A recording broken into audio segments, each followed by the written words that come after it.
ओम शांति। 25/7/2025 के ईश्वरीय महावाक्य हैं। मीठे बच्चे, सदा एक ही फिक्र में रहो कि हमें अच्छी रीति पढ़कर अपने को राज तिलक देना है। पढ़ाई से ही राजाई मिलती है। प्रश्न: बच्चों को किस उल्लास में रहना है? दिल शिकस्त नहीं होना है, क्यों? बाबा का उत्तर है, सदा यही उल्लास रहे कि हमें इन लक्ष्मी नारायण जैसा बनना है। इनका पुरुषार्थ करना है, इसका पुरुषार्थ करना है। दिल शिकस्त कभी नहीं होना है, क्योंकि यह पढ़ाई बहुत सहज है। घर में रहते भी पढ़ सकते हो। इसकी कोई फीस नहीं है, लेकिन हिम्मत जरूर चाहिए। सबसे बड़ी फीस किस चीज की है? हिम्मत की। गीत है, तुम ही हो माता पिता, तुम ही हो बंधु सखा, तुम ही हो। ओम शांति। बच्चों ने अपने बाप की महिमा सुनी। महिमा एक की ही है और कोई की महिमा गाई नहीं जा सकती।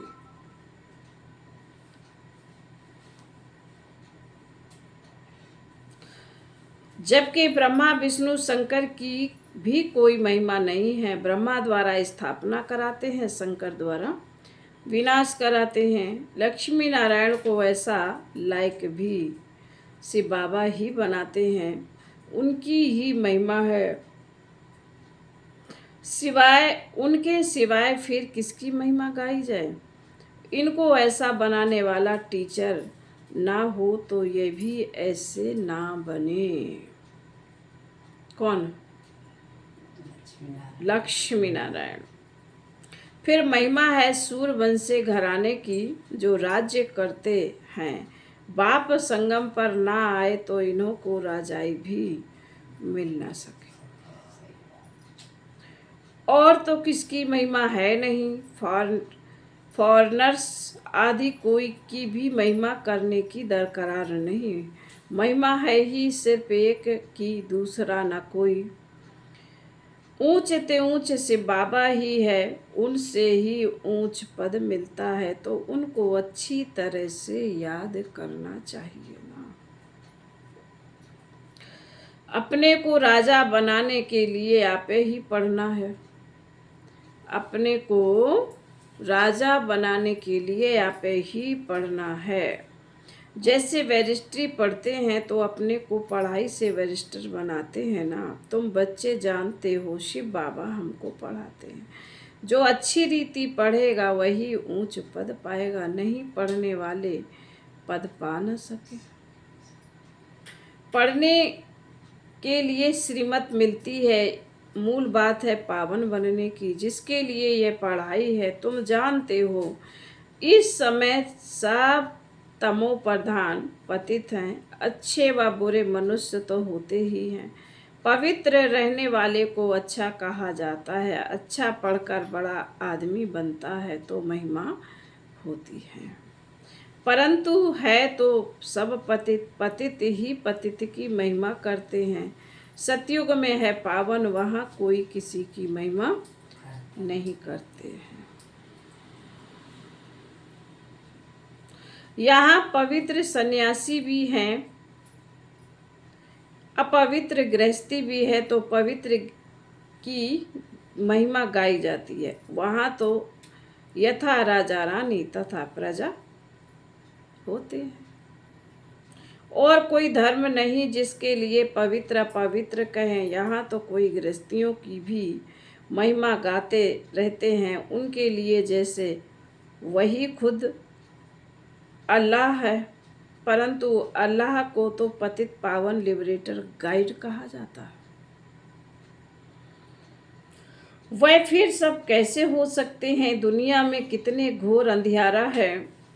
अभी तुम बच्चे समझते हो तो बच्चों को यह होना रहना चाहिए, हमको पढ़कर अपने को राजा बनाना है। जो अच्छी रीति पुरुषार्थ करेंगे वही राज तिलक पाएंगे। बच्चों को उल्लास में रहना चाहिए। हम भी इन लक्ष्मी नारायण जैसे बने, इसमें मूझने की दरकार नहीं है। पुरुषार्थ करना चाहिए, दिल शिकस्त नहीं होना चाहिए। यह पढ़ाई ऐसी है, खटिया पर सोए हुए भी पढ़ सकते हो, विलायत में रहते भी पढ़ सकते हो, घर में रहते भी पढ़ सकते हो। इतनी सहज पढ़ाई है।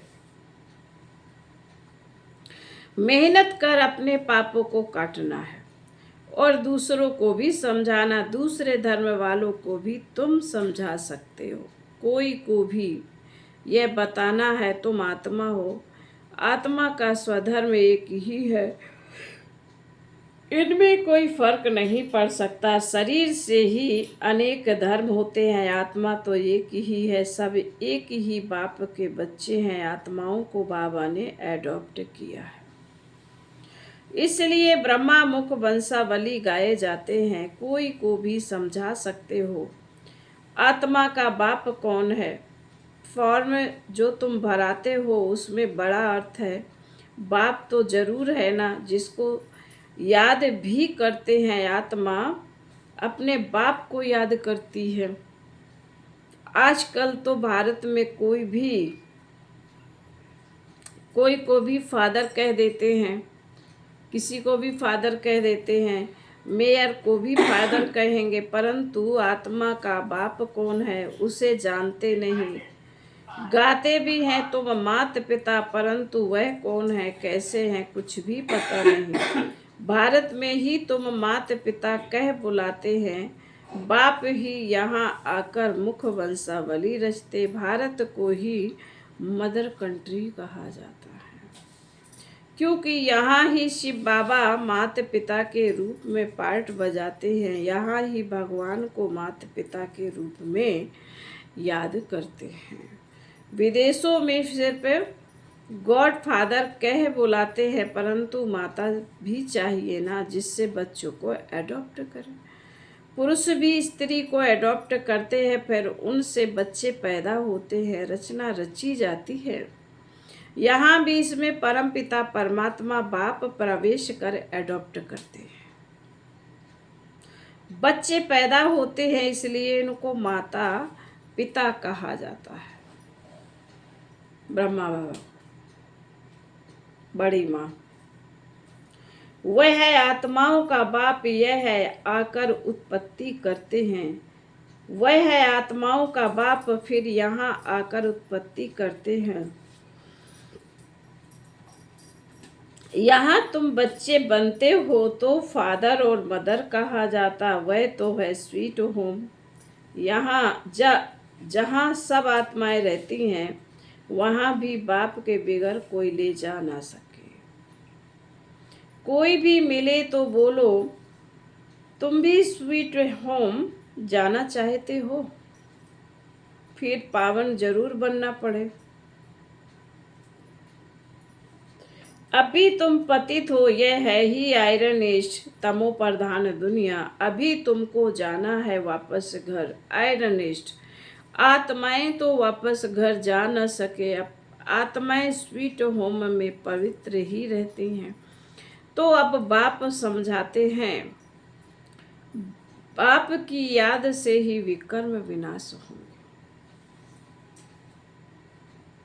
कोई भी देहधारी को याद ना करो, कोई भी देहधारी को याद ना करो। बाप को जितना याद करेंगे उतना पावन बनेंगे और ऊंच पद भी पाएंगे। नंबर 1, लक्ष्मी नारायण के चित्र पर कोई को भी समझाना सहज है।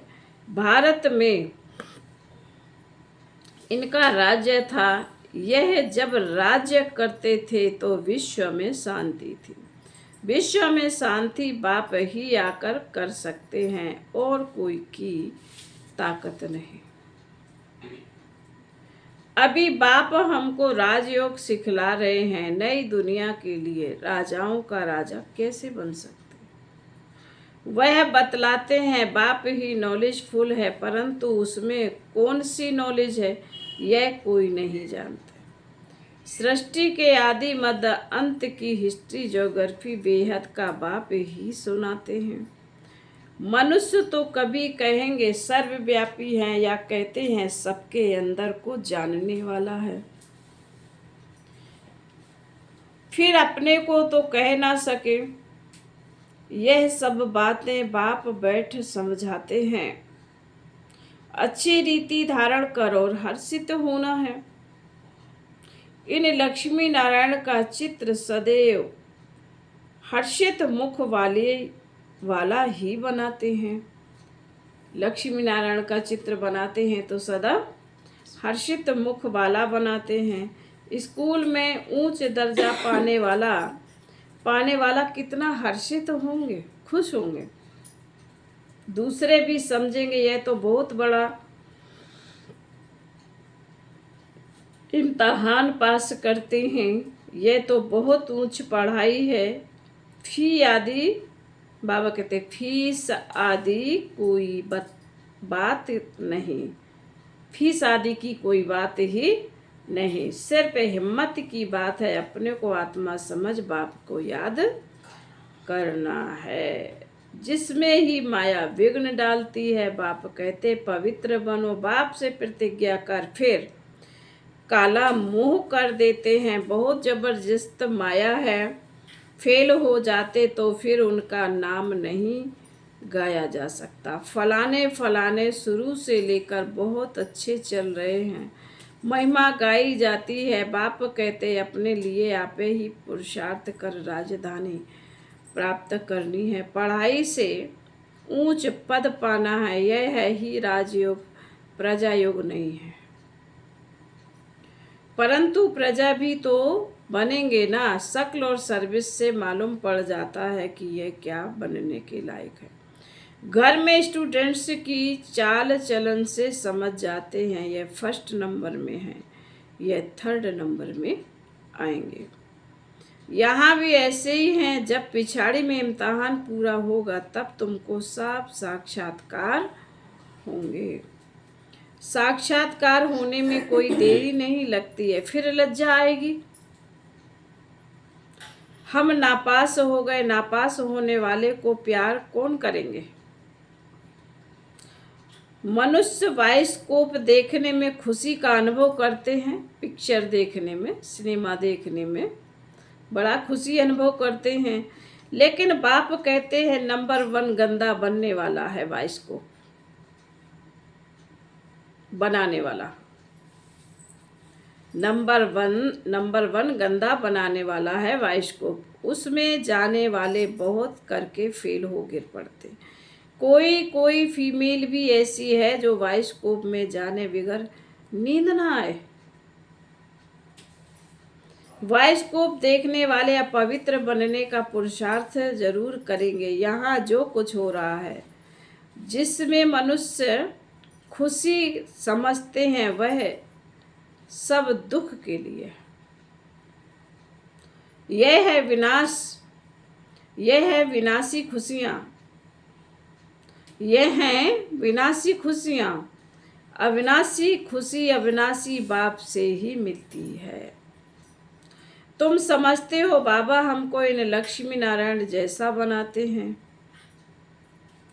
वैसे आगे तो 21 जन्म के लिए लिखते थे, अभी बाबा लिखते हैं 50-60 जन्म, क्योंकि द्वापर में भी पहले तो बहुत धनवान सुखी रहते हैं।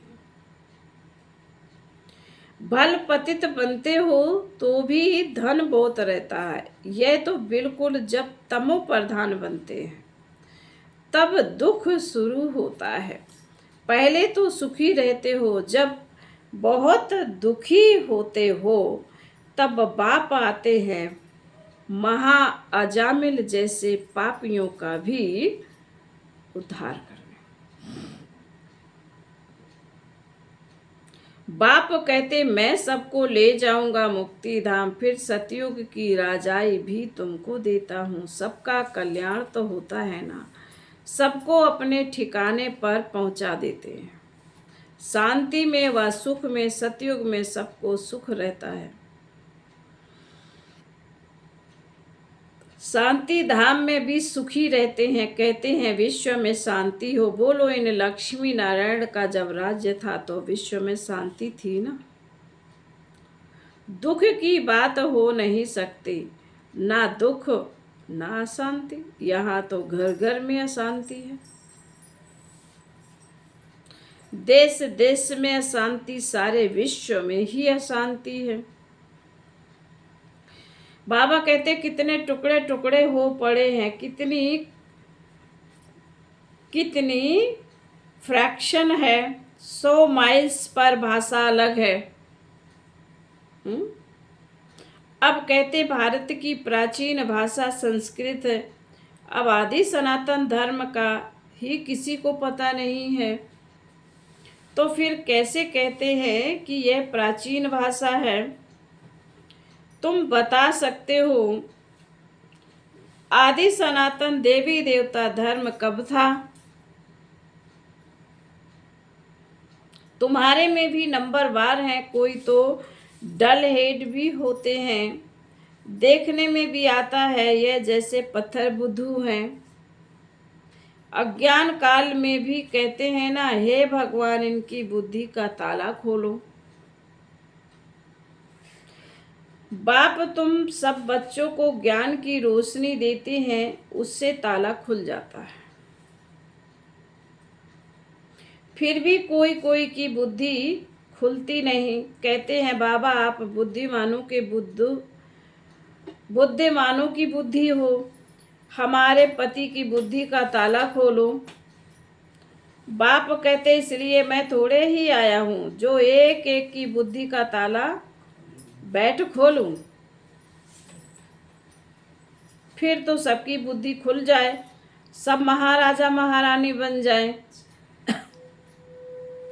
हम कैसे सबका ताला खोलेंगे? उनको सतयुग में आना ही नहीं होगा।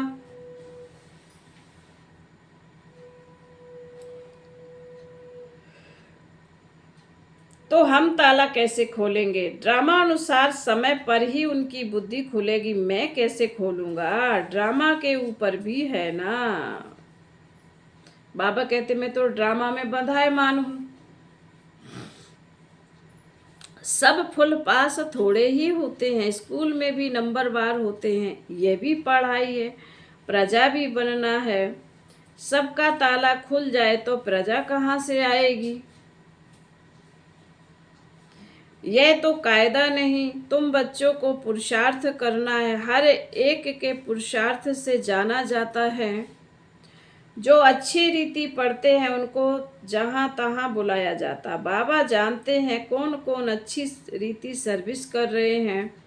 बच्चों को अच्छी रीति पढ़ना है, अच्छी रीति पढ़ेंगे तो घर ले जाऊंगा, फिर स्वर्ग में भेज दूंगा। नहीं तो सजाएं बहुत कड़ी हैं, पदवी भ्रष्ट हो जाएगा। स्टूडेंट्स को टीचर का शो निकालना चाहिए। गोल्डन एज में पारस बुद्धि थे, अभी है आयरन एज, तो यहाँ गोल्डन एज बुद्धि हो कैसे सकती है? विश्व में शांति थी जबकि एक राज्य एक ही धर्म था। अखबार में भी तुम डाल सकते हो, भारत में जब इनका राज्य था तो विश्व में शांति थी। आखिरीन समझेंगे जरूर, तुम बच्चों का नाम वाला होना है। उस पढ़ाई में कितने किताब आदि पढ़ते हैं, यहाँ तो कुछ नहीं, पढ़ाई बिल्कुल सहज है। बाकी याद में अच्छे अच्छे महारथी भी फेल हैं। याद का जौहर नहीं होगा तो ज्ञान तलवार चलेगी नहीं। बहुत याद करेंगे, बहुत याद करें तब जौहर आए। भल बंधन में भी हैं, फिर भी याद करते रहते तो बहुत फायदा है। कभी बाबा को देखा भी नहीं है, याद में ही प्राण दे छोड़ देते हैं तो भी बहुत अच्छा पद पा सकते हैं। बाप के याद में प्यार के आंसू बहाते हैं, क्योंकि याद बहुत करते हैं। बाबा को याद बहुत करते हैं तो बाप के प्यार में बाप की याद में प्यार के आंसू बहाते हैं, वह आंसू मोती बन जाते हैं। फिर बाबा ने कहा अच्छा, मीठे मीठे शिकील धे बच्चों प्रति मात पिता बाप दादा को याद प्यार, बाप दादा का याद प्यार और गुड मॉर्निंग। रूहानी बाप की रूहानी बच्चों को नमस्ते। हम रूहानी बच्चों की रूहानी माता पिता बाप दादा को याद प्यार, गुड मॉर्निंग और नमस्ते नमस्ते नमस्ते। ओम शांति। धारणा के लिए मुख्य सार बाबा ने पहली पॉइंट में कहा है, अपने लिए स्वयं ही पुरुषार्थ कर उच्च पद पाना है, पढ़ाई से स्वयं को राज तिलक देना है, ज्ञान को अच्छी रीति धारण कर सदा हर्षित रहना है। नंबर 2, ज्ञान तलवार में याद का जौहर भरना है, याद से ही बंधन काटने हैं। कभी भी गंदे बाइस्कोप देख अपने संकल्पों को अपवित्र नहीं बनाना है। वरदान, लौकिक को अलौकिक में परिवर्तन कर सर्व कमजोरियों से मुक्त होने वाले मास्टर सर्वशक्तिवान भव। लौकिक को अलौकिक में परिवर्तन कर सर्व कमजोरियों से मुक्त होने वाले मास्टर सर्वशक्तिवान भव। जो मास्टर सर्वशक्तिवान नॉलेजफुल आत्माएं हैं, वे कभी किसी भी कमजोरी व समस्याओं के वशीभूत नहीं होती, क्योंकि वे अमृत वेले से जो भी देखते, सुनते, सोचते या कर्म करते हैं, उसको लौकिक से अलौकिक में परिवर्तन कर देते हैं। कोई भी लौकिक व्यवहार निमित्त मात्र करते हुए अलौकिक कार्य सदा स्मृति में रहे तो किसी भी प्रकार के मायावी विकारों के वशीभूत क्यों व्यक्ति के संपर्क से स्वयं वशीभूत नहीं होंगे। तमोगुणी वाइब्रेशन में भी सदा कमल समान रहेंगे, लौकिक कीचड़ में रहते हुए भी उससे न्यारे रहेंगे। लौकिक कीचड़ में रहते हुए भी उससे न्यारे रहेंगे। स्लोगन, सर्व को संतुष्ट करो तो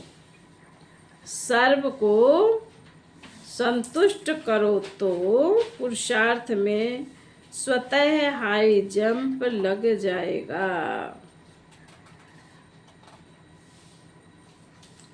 बाबा ने कहा, स्वयं को सर्व को संतुष्ट करो तो पुरुषार्थ में स्वतः ही हाई जंप लग जाएगा। आज के अव्यक्त इशारे हैं। हाँ, ये स्लोगन बोला था। अभी आज के अव्यक्त इशारे बाबा ने बोला है, संकल्प शक्ति जमा करनी है। संकल्प शक्ति जमा करनी है तो कोई भी बात देखते सुनते सेकंड में फुल स्टॉप लगाने का अभ्यास करो। अगर संकल्पों में क्यों, क्या की, क्यों लगा दी, व्यर्थ की रचना रच ली तो उसकी पालना करनी पड़ेगी। संकल्प, समय, एनर्जी उसमें खर्च होती रहेगी, इसलिए अब इस व्यर्थ रचना का बर्थ कंट्रोल करो, तब बेहद सेवा के निमित्त बन सकेंगे। अच्छा, ओम शांति।